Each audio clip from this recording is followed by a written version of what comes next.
living in darkness, look for the light, cause our fire is burning and they're helping you fight.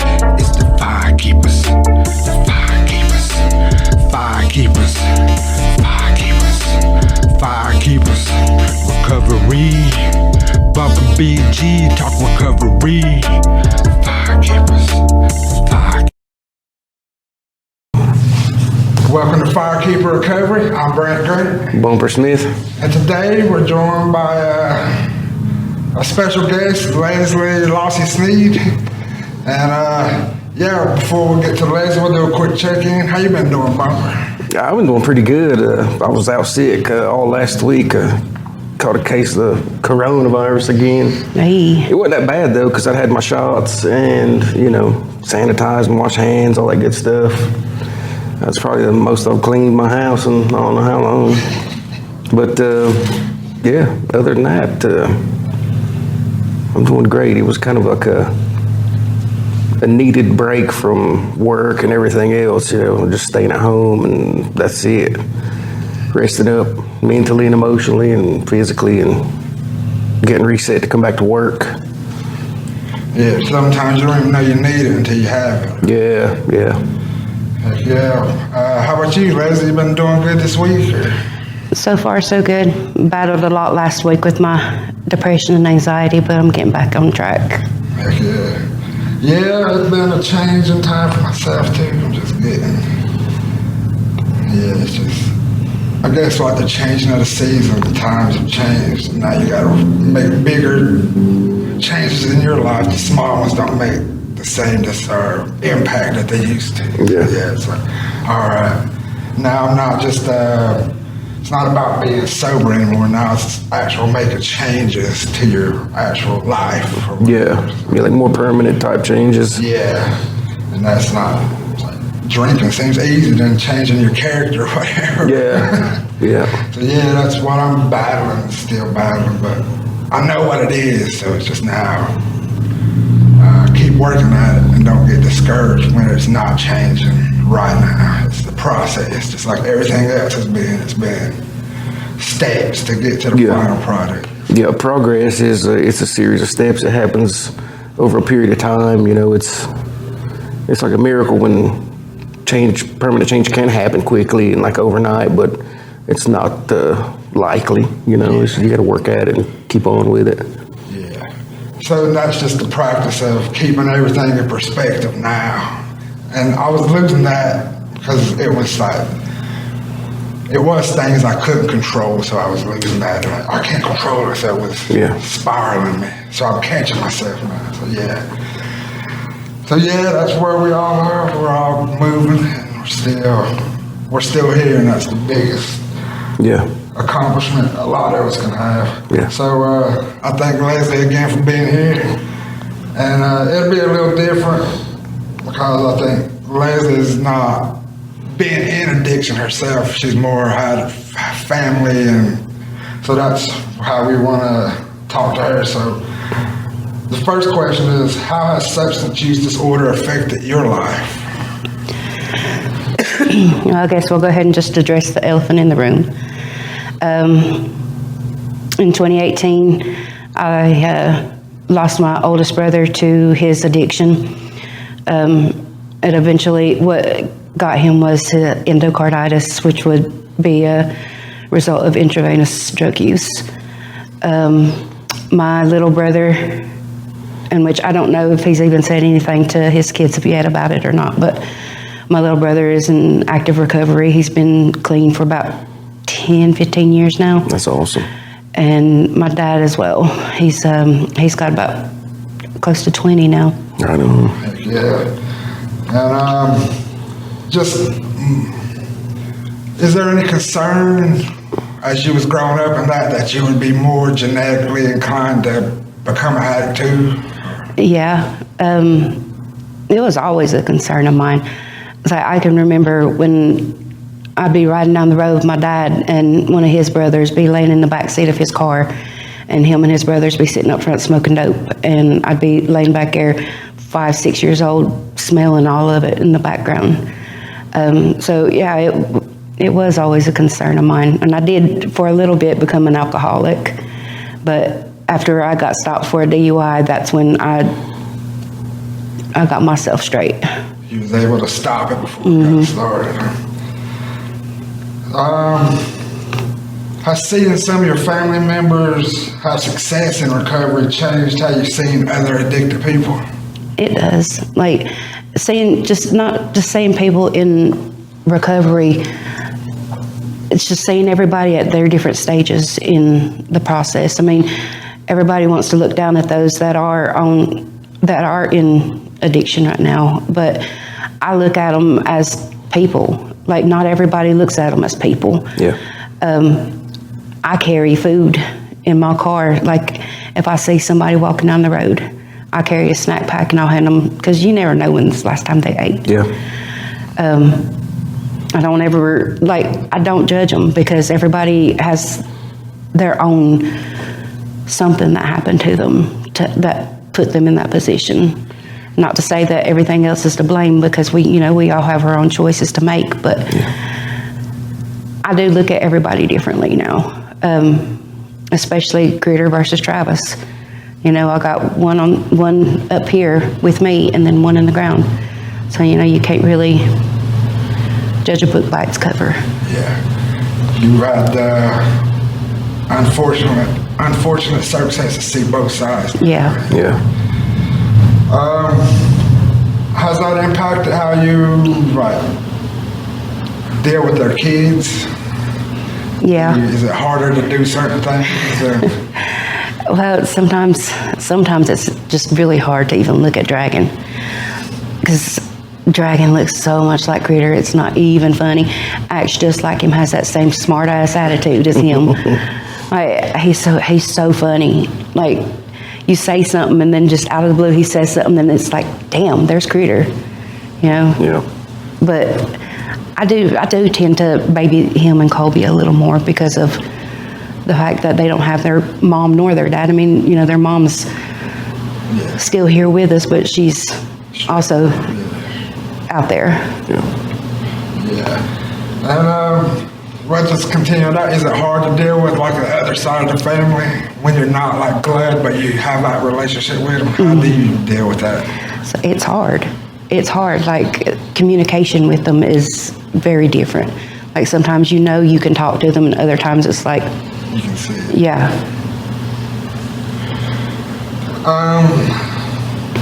How has losing someone affected you just in general, and with addiction? I mean, does it make you see addiction? I know some people see addiction and then it takes their family, they get religious about it. But then some people do get more compassionate. Yeah. Well, I mean, I guess you could say that I've become more compassionate about it. I used to be one of those people that would be like, oh, well, he's just whatever, don't talk to me, stay away from me. But now, seeing, you two, especially you two, because I know you used to run around with Critter and do everything under the sun. You can't really look at people and not have compassion for them, because they're somebody's mom, dad, brother, sister, aunt, uncle, grandparent. I hate when people just say, oh, well, that's just another addict. Nobody cares about them. It's not just another addict. That's a person. That's somebody to someone. Do you have any advice for anyone who still has family in addiction? Be patient. I know that it hurts.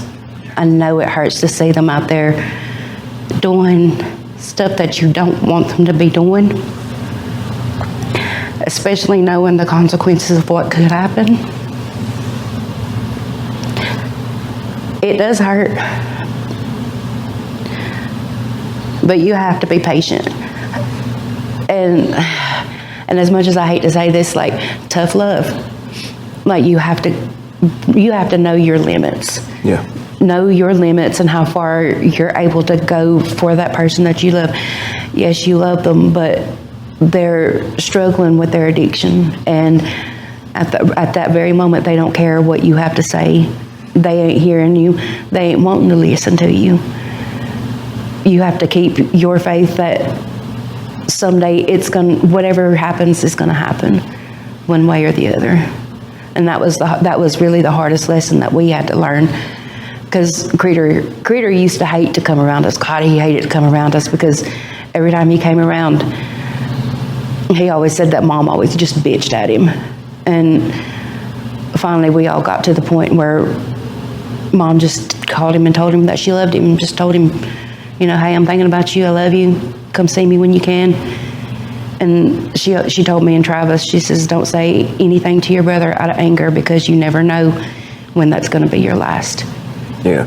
And so every time I saw him, excuse me, out in public, and it wasn't often because, he would avoid me. But whenever I did see him, I would always tell him that I loved him. And I always made sure that he knew that I loved him. Yeah. Maintaining your boundaries is a real important part of that kind of tough love. You don't want to get to a point where your compassion fizzles out and it's just anger, because I'll tell you, as someone who used to be in active addiction, we're not completely aware, and at times we don't even care how the way we're living and the choices we're making is affecting our loved ones. That they're always worrying, they're always fearful they're going to get a call that we're dead. Even like they're relieved whenever they hear, like, when I was in jail, there was relief, because I wasn't using, I had a place to sleep, was getting meals. Food. Yep. Yeah, there was a time when Critter was in jail, and it was during Christmas. And it was a big relief to us to know that we knew that he was still alive. We knew where he was at. We knew that he was clean. Yeah. Yep. And it's sad to say that, but it's the truth. Like, I'll tell you though, when your mom and you guys made that decision to just only to express your love to Creator, when you'd seen him out or talked to him on the phone or whatnot, I can tell you personally that makes so much more of an impact than any kind of fussing or browbeating or cold shoulder, any of that, but just the expression of that the person's still loved regardless of the choices that they're making. That it'll get to you after a while, when you're in active addiction, when you feel that connection to your loved ones, and that they always are, compassionate and loving towards you. It'll start eating at you, and eventually it'll, steer you towards trying to get into recovery. That's really the strongest the way to get somebody to come back. And sometimes I wish that our love was enough. Sometimes it is, and sometimes it isn't. Yeah. Yeah, just the things you don't know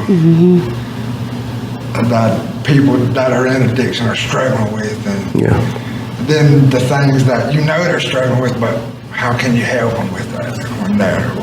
Whether it's grief or you blame yourself for something, and it's what happened. And the what if questions. Yeah, that was my biggest thing right after he passed away, was what could I have done to prevent this from happening? Like, I can't tell you how many nights I stayed up and cried on my husband's shoulder and was asking him, what could I have done? I did. I blamed myself because I wasn't there for him as much as I should have been. But then it took me a long time to realize that it wasn't my fault, that I did do everything that I could do. Yeah, that's the crazy part about addiction. Like, you think everybody's bitching at you, but that's them reaching out, that's them showing that love for you, and you don't realize that because everybody's just wanting to save you. You're just like, leave me alone. Yeah, it's definitely concern and love, but it's like it's coming through the prism of frustration. And so, when you're the one that's receiving it, it's perceived as like, they're just always chewing me out, or always just fussing at me and bitching at me, and it's just like, Yeah, it's that love and compassion, but it's through the lens of frustration, and instead of seeing a deeper meaning and reason why, you know, our loved ones are telling us these things, you know, we just hear the negativity, and it adds fuel to the justifications we use for our substance use. It's like, well, you know, then nobody loves me anyway, and this the shit you tell yourself that gives you the excuse to keep on using, because you use it to address the pain that you're going through. And it just becomes like just a cycle. How about, you have anything you want to ask? No, you pretty much got it with them questions. They were great questions. Yeah, only thing I have left is like thank yous and shout outs. Do you have any, just the message that we had covered that you just want to share with people out there? Don't always judge people, because you never know what that person is going through. Yeah. And like I said, you know, when something like that happens to you, it cuts you down to your core, and you'll never know the struggle that person is going through. And I've always put this on my Facebook page every year. On my birthdays, I've always asked for one special thing for my birthday, and you were my birthday gift one year. That year after he died is when you got clean.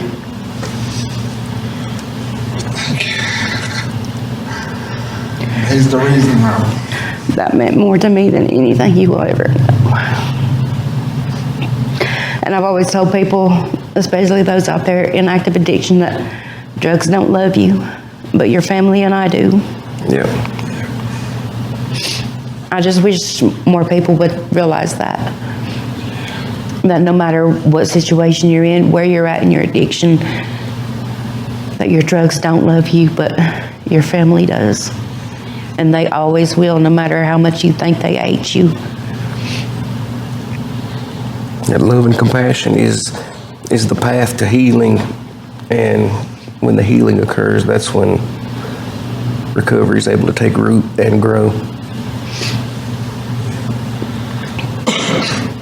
Yeah, so that's like patience, non-judgment, and just keep you loving them when they can't love themselves. Yeah. Yes, that's what helped save me too, is my parents always being there to pull me back before I got too far. Yeah, it just gave us time to find ourselves finally. Now we're able to keep moving forward. So I thank you for always giving me kind words and motivating me. Because it's hard, I know, it's hard for me to see it sometimes, because it's all, I don't know. Well, I guess for me it's all be more like you might resent me because I'm still alive and he's not. That's where I'm always at. That's not at all what we think. It's the total opposite. Yeah. They're happy. I'm glad you're still here with us. I really am. And it makes me happy to know that you aren't laying beside my brother. And that's why I'll keep fighting to stop other people from feeling what they've had to. This is a pain that I don't wish on anybody. And for those out there that are addicted, I wish that they would seek help and get clean, because life's worth it. It is. Life is worth it. Yep. I thank you for sharing. I hope this helps people, because I know it's helped me, and I hope it's helped you today. So I thank Bum for being here too, and for Firekeeper Recovery, I'm Brant. Bumper Smith. And I'm Leslie Sneed. And as always, we'll leave the light on for you.